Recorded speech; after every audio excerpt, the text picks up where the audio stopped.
Thank you very much. Muchas gracias. Agradecemos al hermano Rodwell y al coro combinado de institutos por esa rendición tan hermosa. Ha sido siempre uno de mis himnos favoritos, en especial cuando dice que cuando los vientos aún conocen su voz, la cual es su amo.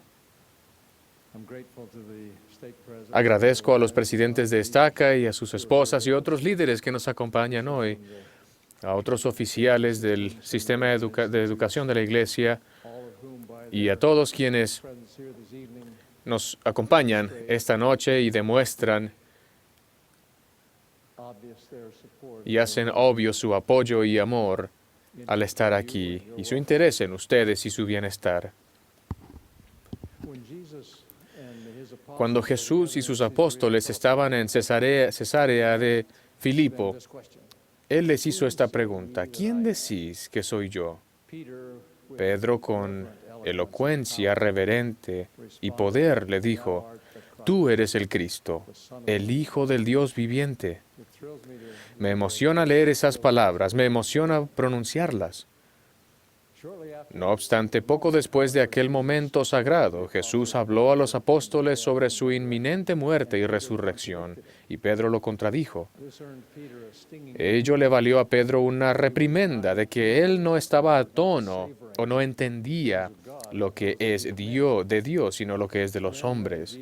Luego Jesús, demostrando mayor amor hacia él, a quien había reprendido, incluyó con bondad una instrucción a Pedro y sus hermanos sobre hallar la vida abundante y tomar nuestra propia cruz y encontrar la vida eterna, siendo Él mismo el ejemplo perfecto. Veamos la representación de ese suceso en uno de los videos de la Biblia producidos por la Iglesia. El Hijo del Hombre tenía que padecer mucho a manos de los ancianos y de los principales sacerdotes y de los escribas, y ser muerto y resucitar. Señor, ten compasión de ti mismo. En ninguna manera te contesta esto. Quítate de delante de mí, Satanás. Me eres tropiezo, porque no entiendes lo que es de Dios, sino lo que es de los hombres. Si alguno quiere venir en pos de mí, niéguese a sí mismo y tome su cruz y sígame. Porque todo el que quiera salvar su vida la perderá, y todo el que pierda su vida por causa de mí la hallará.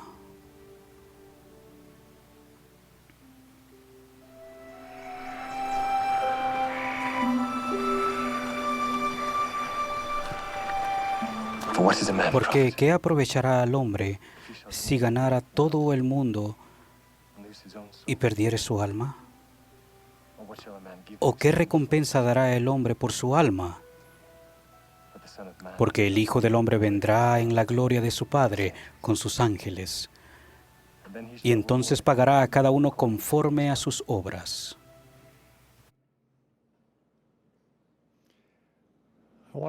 Quiero hablarles sobre la afirmación aparente paradójica del Salvador: el que halla su vida la perderá, y el que pierde su vida por causa de mí la hallará.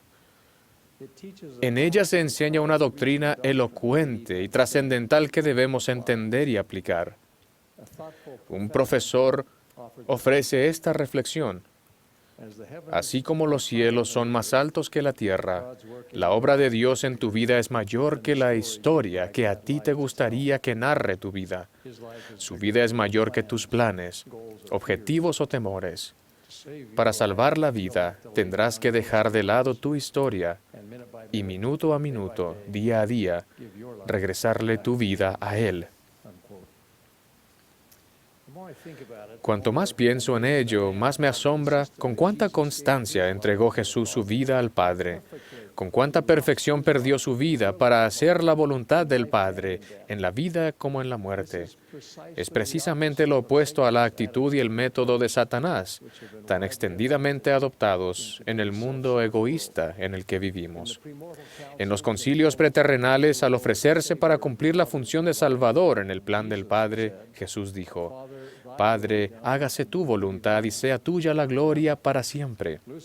Lucifer, por el contrario, dijo: Heme aquí, envíame a mí.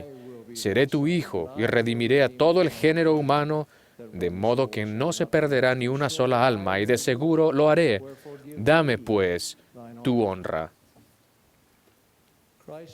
El mandamiento de Cristo de seguirle es rechazar otra vez el modelo satánico y perder nuestra vida en aras de la vida real, de la vida auténtica, de la vida que nos posibilita el reino celestial que Dios desea para cada uno de nosotros. Dicha vida bendecirá a todas las personas con las que entremos en contacto y nos hará santos. Según nuestra limitada visión en una vida que excede la comprensión, ciertamente cosas que ojo no vio, ni oído oyó, ni han subido al corazón del hombre, son las cosas que Dios ha preparado para quienes le aman. Me hubiera encantado tener más detalles de la conversación entre Cristo y sus discípulos.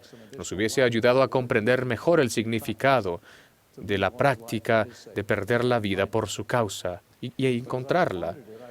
Comprendí que las palabras del Salvador, antes y después de su afirmación, brindan una valiosa guía. Consideremos 3 de esos comentarios interrelacionados. Primero, las palabras del Señor que dijo antes de decir: quien pierda su vida por mi causa la encontrará. Se encuentra en todos los evangelios. Jesús dijo: si alguno quiere venir en pos de mí, niéguese a sí mismo y tome su cruz y sígame. Lucas añade la palabra día.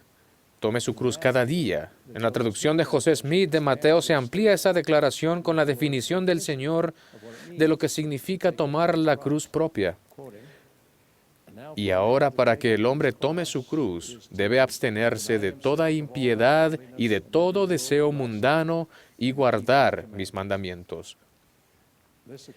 Esto concuerda con la afirmación de Santiago. La religión pura y sin mácula delante de Dios el Padre es esta: visitar a los huérfanos y a los viudos de sus tribulaciones y guardarse sin mancha del mundo.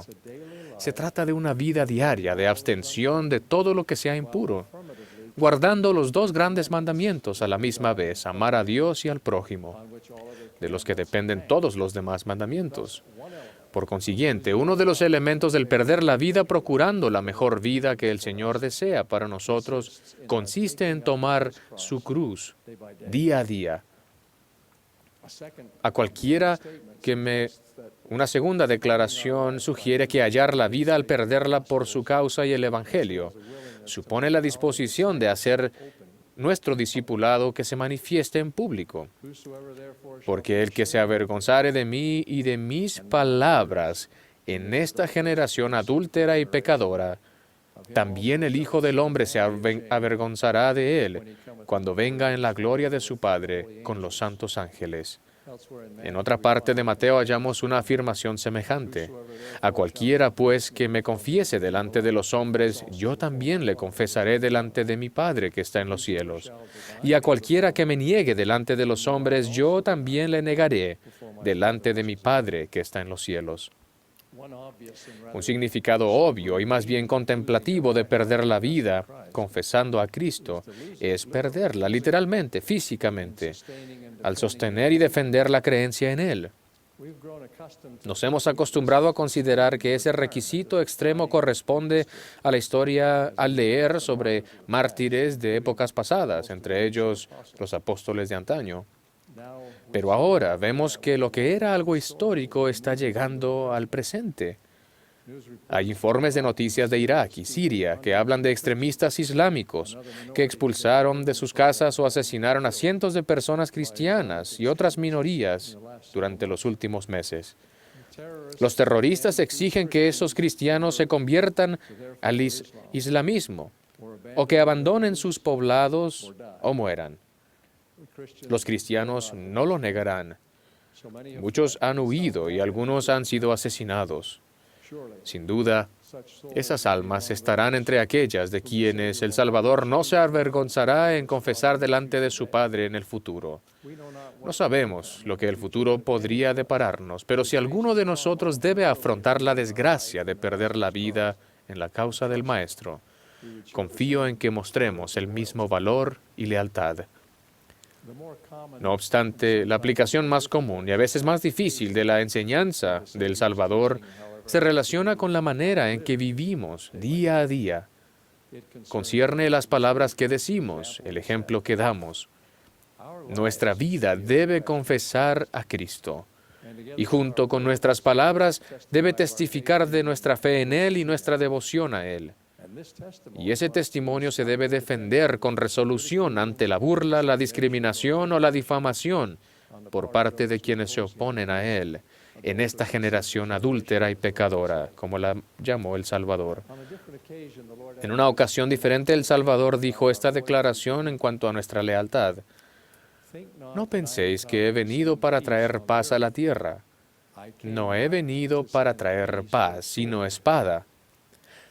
Porque he venido para poner en disensión al hombre contra su padre, y a la hija contra su madre, y a la nuera contra su suegra. Y los enemigos del hombre serán los de su casa. El que ama al padre o a la madre más que a mí, no es digno de mí. Y el que ama al hijo o a la hija más que a mí, no es digno de mí. Y el que no toma su cruz y sigue en pos de mí, no es digno de mí. Decir que no ha venido para traer paz, sino más bien espada, parece en principio una contradicción a los pasajes que se refieren a Cristo como el príncipe de paz y a lo proclamado en su nacimiento. Gloria a Dios en las alturas y en la tierra paz, buena voluntad para con los hombres. Y otras referencias bien conocidas como la paz os dejo, mi paz os doy. Creo, cierto es que Cristo vino a traer paz, la paz entre el creyente y Dios, y la paz entre los hombres. Sin embargo, el resultado inevitable de la venida de Cristo es el conflicto. El conflicto entre Cristo y el anticristo, entre la luz y las tinieblas, entre los hijos de Cristo y los hijos del diablo. Dicho conflicto puede ocurrir incluso entre los miembros de una misma familia. Estoy seguro de que algunos de ustedes, en nuestra audiencia de todo el mundo esta noche, han experimentado personalmente lo que el Señor expresa en estos versículos. Han sido quizás rechazados por sus padres o sus madres, hermanos o hermanas, y aislados a medida que aceptan el Evangelio de Cristo y hacen convenios con Él. De una u otra manera, la primacía de su amor por Cristo ha requerido el sacrificio de relaciones que les eran preciadas y han derramado muchas lágrimas. Sin embargo, aunque no merma el amor que sienten, se mantienen firmes bajo esa cruz, demostrando que no se avergüenzan del Hijo de Dios. Hace unos 3 años, un miembro de la iglesia entregó un ejemplar del Libro de Mormón a un amigo Amish de Ohio. El amigo empezó a leer el libro ávidamente. Durante 3 días no deseaba más que leer el Libro de Mormón. Él y su esposa se bautizaron y en el término de 7 meses, 3 matrimonios Amish se convirtieron y bautizaron en la iglesia. Sus hijos se bautizaron algunos meses después. Esas 3 familias decidieron permanecer en su comunidad y mantener su forma de vida Amish, aunque habían dejado dicha religión.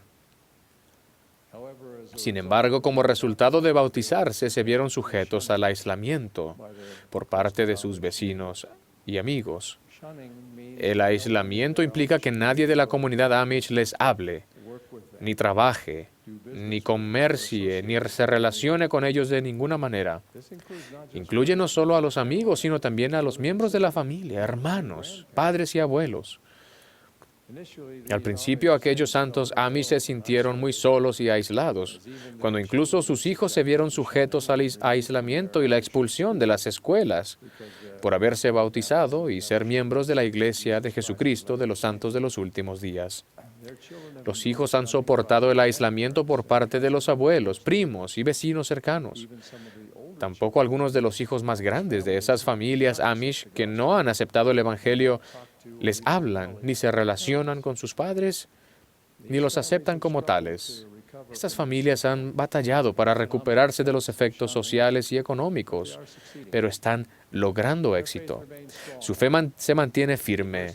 La adversidad y la oposición del aislamiento han causado que sean firmes e inmutables. Un año después de bautizarse, las familias se sellaron en el templo y siguen asistiendo fielmente al templo cada semana. Han hallado fortaleza en recibir las ordenanzas y concertar y honrar sus convenios. Todos están activos en sus congregaciones, en su congregación, y siguen buscando maneras de compartir la luz y el conocimiento del Evangelio con su familia extendida y comunidad mediante actos de bondad y servicio. Sí, el costo de unirse a la Iglesia de Jesucristo puede ser muy alto, pero la admonición de preferir a Cristo por encima de todos los demás, aún de nuestros familiares más cercanos, se aplica a quienes quizás hayan nacido en el convenio. Muchos de nosotros han llegado a ser miembros de la Iglesia sin oposición, tal vez en la infancia. El reto que podríamos afrontar es mantenernos leales al Salvador y su Iglesia, ante padres, parientes políticos, hermanos, incluso hijos, cuyas conductas, creencias o decisiones hagan imposible que los apoyemos a ellos y a Él. No es una cuestión de amor. Podemos y debemos amarnos los unos a los otros como Jesús nos ama. Como dijo, en esto conocerán todos que sois mis discípulos, si tenéis amor los unos por los otros. Sin embargo, el Señor nos recuerda, el que ama al padre o a la madre más que a mí no es digno de mí, y el que ama al hijo o a la hija más que a mí no es digno de mí. Así que, aunque el amor familiar continúa, la relación podría interrumpirse. Y según las circunstancias, a veces podría suspenderse aún el apoyo o la tolerancia por causa de nuestro amor primordial. Y en realidad la mejor forma de ayudar a nuestros seres queridos, la mejor forma de amarlos, es continuar poniendo al Salvador primero. Si soltamos la mano del Señor y nos alejamos debido a la compasión de otros que están sufriendo angustias, perderemos el medio por el cual podríamos ayudarles. Si por el contrario nos mantenemos firmemente arraigados en la fe, estamos en una posición de recibir y ofrecer ayuda divina. Sí, o debería decir cuando llega el momento en que un amado familiar quiere desesperadamente tornarse a la única fuente de ayuda verdadera y perdurable, sabrá a quién ir y en quién confiar como guía y compañero. Mientras tanto, con el don del Espíritu Santo como guía, podremos ministrar de modo constante para reducir el dolor de las malas decisiones y vendar las heridas al grado que se nos permita. De otro modo, no servimos ni a quienes amamos ni a nosotros mismos. El tercer elemento de perder nuestras vidas en la causa del Señor que quiero mencionar se encuentra en las palabras del Salvador. Y todo el que pierda su vida en este mundo por causa de mí la hallará en el mundo venidero. Por tanto, renunciad al mundo y salvad vuestras almas. Porque ¿qué aprovechará al hombre si ganare todo el mundo y perdiere su alma? ¿O qué recompensa dará el hombre por su alma? O como aparece en la traducción de José Smith, dice, pues ¿qué aprovecha al hombre si gana todo el mundo y no recibe a aquel a quien Dios ha ordenado, y pierde su propia alma, y él mismo viene a ser desechado? Decir que dejar de lado al mundo para recibir a aquel a quien Dios ha ordenado es impopular en el mundo actual. Sin duda, las prioridades y los intereses que más a menudo vemos generalmente a nuestro alrededor y a veces en nosotros son intensamente egoístas. El anhelo de recibir reconocimiento, la insistente exigencia de que se respeten los derechos de uno, incluso el supuesto derecho de que no se nos ofenda. El ferviente deseo de dinero, objetos y poder. El sentimiento de creerse con derecho a una vida de comodidad y placer. El objetivo de reducir las responsabilidades y evitar por completo todo sacrificio para bien de otros, por mencionar solo algunos.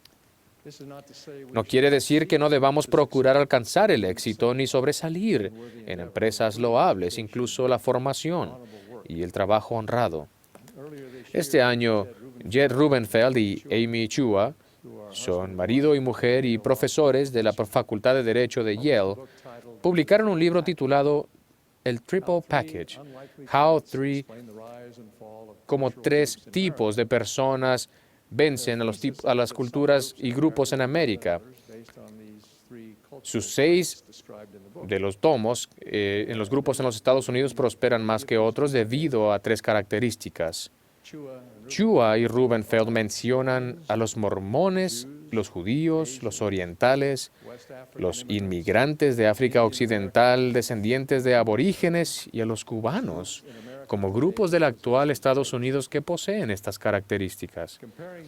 Al comparar dichos grupos con la sociedad estadounidense y la sociedad en general, tomando en cuenta los ingresos, logros académicos, liderazgo empresarial, logros profesionales y otros parámetros convencionales, Chua y Rubenfeld dicen, si hay un grupo en Estados Unidos que hoy en día tiene un gran éxito convencionalmente hablando, es el de los mormones. Mientras que los protestantes integran alrededor del 51% de la población del país, los 5 o 6 millones de mormones representan 1.7%. Sin embargo, una sorprendente cantidad de ellos integra la lista de los principales líderes empresariales y políticos del país. Sin duda, tales logros son loables. Pero si hemos de proteger nuestra alma, debemos recordar siempre que estos no son fines en sí, sino medios para otro fin más excelso. En nuestra religión, no hemos de ver los éxitos políticos, comerciales, académicos u otros como lo que nos define, sino como lo que posibilita el servicio a Dios y al prójimo, comenzando en el hogar y extendiéndonos hasta donde sea posible en el mundo. El desarrollo personal tiene un valor que contribuye al desarrollo de los atributos cristianos. Al evaluar el éxito, reconocemos la verdad detrás de todo lo demás, que nuestra vida le pertenece a Dios, nuestro Padre Celestial, y a Jesucristo, nuestro Redentor. El éxito significa vivir en armonía con su voluntad. El presidente Spencer W. Kimball ofreció una expresión sencilla del camino más excelente que contrasta la vida narcisista. El prestar servicio a nuestros semejantes hace más profunda y dulce esta vida mientras nos preparamos para vivir en un mundo mejor. Al embarcarnos al servicio de nuestro prójimo, no solamente los ayudamos con nuestras acciones, sino que también ponemos nuestros problemas en la debida perspectiva. Si nos preocupamos más por otras personas, tendremos menos tiempo de preocuparnos por nosotros. En medio del milagro del servicio está la promesa de Jesús de que si nos perdemos en servir, nos hallaremos a nosotros mismos. No solo nos hallamos en el sentido de reconocer la guía divina en nuestra vida, sino que cuanto más sirvamos a nuestros semejantes en la forma adecuada, más se ennoblecerá nuestra alma. Al prestar servicio nos convertimos en mejores personas. Es más fácil encontrarnos porque hay más que encontrar. Permítanme concluir con algunos ejemplos de lo que significa aplicar esto en la vida diaria. El de perder nuestra vida por su causa y encontrarnos en la vida eterna. El presidente Henry B. Eyring era rector del colegio universitario Ricks, que es ahora Brigham Young, Idaho, en junio de 1976, cuando colapsó la recientemente terminada represa Teton Dam, cercana a Rexburg. 300 millones de metros cúbicos de agua se precipitaron hacia Rexburg a 65 kilómetros por hora, arrasando todo a su paso. Muchas personas de la comunidad reaccionaron heroicamente al ayudar a los demás, aun cuando la inundación había destruido su propia casa. Sin embargo, algunos abandonaron incluso a sus seres queridos y los dejaron librados a su suerte. El presidente Eyring, quien dirigía la labor de un importante grupo de socorro, quiso comprender a qué se debía la diferencia entre la reacción heroica de algunos y la traición de otros. encargó un estudio pequeño, pero científicamente relevante. Solo hubo algo que pudimos determinar y luego se lo contó a un grupo de gente graduada. Los que actuaron como héroes habían sido las personas que recordaban y guardaban compromisos en las cosas pequeñas. La promesa de quedarse a limpiar tras una cena, de quedarse en la iglesia o de trabajar en una actividad de sábado destinada a ayudar al vecino. Los que abandonaron a sus familias cuando todo era difícil a menudo habían abandonado sus obligaciones cuando eran más sencillas. Tenían la costumbre de no guardar su palabra, de realizar las pequeñas cosas cuando el sacrificio que debía hacer era minúsculo. Y lo que habían dicho que habrían hubiera resultado fácil cuando el precio fue alto. No pudieron pagarlo. La hermana Christopherson y yo conocimos a una amiga cuando estábamos en la escuela, una miembro de nuestro barrio en Carolina del Norte. Ella y su esposo tenían un joven matrimonio, ideal con niños pequeños. Eran inteligentes, atractivos y radiantes. Todos la admiraban a ella y disfrutaban relacionarse con la hermana. Unos 25 años después, cuando tenía 40 y tantos años, contrajo una forma agresiva de cáncer en el estómago que era incurable y se propagó al hígado y pulmones. A pesar de la conmoción y el pesar, conforme se acercaba rápidamente el final, escribió estas tiernas palabras a sus familiares y amigos, a quienes lamentaba mucho tener que dejar. El plan de Dios es divino y se desenvuelve tal y como Él lo ha trazado. Dado que se me escogió para atravesar esta prueba, sé que debe ser para mi bien y mi máximo gozo. Ya se reciben las bendiciones espirituales y siento que antes del final experimentaré todo lo que necesito a fin de estar preparada para encontrarme con mi Salvador. Su poder está sobre la tierra, no hay errores. Las pruebas son difíciles y pesadas en este momento. Todos parecen padecer su porción. Tórnense al Señor y reciban su ayuda. Acepten lo que les corresponda y se les retirará el dolor y sobrevendrá la paz.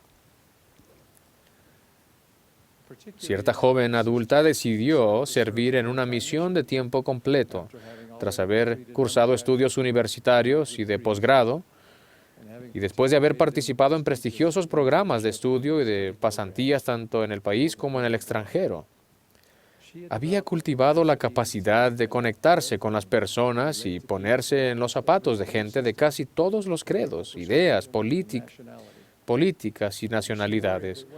Y le preocupaba que llevar la placa misional todo el día, todos los días, interfiriera con su habilidad excepcional para entablar vínculos. Tras solo unas semanas en la misión, escribió a casa y relató una experiencia sencilla pero significativa. La hermana Lee y yo, una de cada lado, le pusimos pomada en las manos a una anciana que tenía artritis mientras se sentaba en su sala. No quería escuchar ningún mensaje con palabras, pero sí nos permitió cantar. Le encantó que cantáramos. Gracias, placa misional, por concederme licencia para tener experiencias tan cercanas con completos desconocidos. Mediante lo que sufrió, el profeta José Smith aprendió a perder su vida al servicio de su maestro y amigo. Una vez dijo, me impuse esta regla, cuando el Señor te lo mande, hazlo. Pienso que todos estaríamos satisfechos de alcanzar el nivel de fidelidad del hermano José. Aún así, una vez se le forzó a languidecer durante meses en la cárcel de Liberty, sufriendo físicamente, pero probablemente más emocional y espiritualmente, al no poder ayudar a su amada esposa, sus hijos, ni a los santos mientras padecían atropellos y persecución. Sus revelaciones y liderazgo los habían llevado a Missouri para establecer Sion, y ahora se los expulsaba de sus casas en invierno, y tenían que atravesar el estado entero. A pesar de todo, en las condiciones de aquella cárcel, redactó una inspirada y extensa carta dirigida a la iglesia con la prosa más elegante y edificante, partes de la cual comprenden ahora las secciones 121, 122 y 123 de Doctrina y Convenios, y concluyen con estas palabras: hagamos con buen ánimo cuanta cosa esté a nuestro alcance, y entonces podremos permanecer tranquilos con la más completa seguridad para ver la salvación de Dios y que se revele su brazo. Por supuesto, el mayor ejemplo de salvar la propia vida al perderla es este: Padre mío, si no puede pasar de mí esta copa sin que yo la beba, hágase tu voluntad. Al dar su vida, Cristo no salvó solo la vida de Él, sino la de todos. Hizo posible que cambiáramos lo que sería una vida mortal, limitada y vana, por una vida eterna. El tema de la vida del Salvador es: yo hago siempre lo que al Padre le agrada. Si lo hacen, salvará su vida. Espero que lo hagan su esfuerzo diario. Si lo hacen, van a salvar su vida.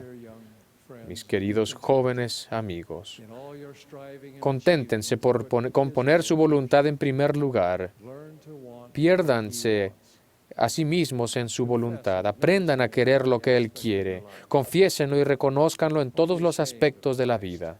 No se avergüencen de Cristo ni de su Evangelio, y estén dispuestos a dejar de lado por Él aquello que atesoren, relaciones, la vida misma. No obstante, mientras vivan, permitan que su vida sea una ofrenda. Tomen su cruz cada día con pureza, obediencia y servicio. Estas son las implicaciones y los frutos de nuestra fe. En el nombre de Jesucristo. Amén.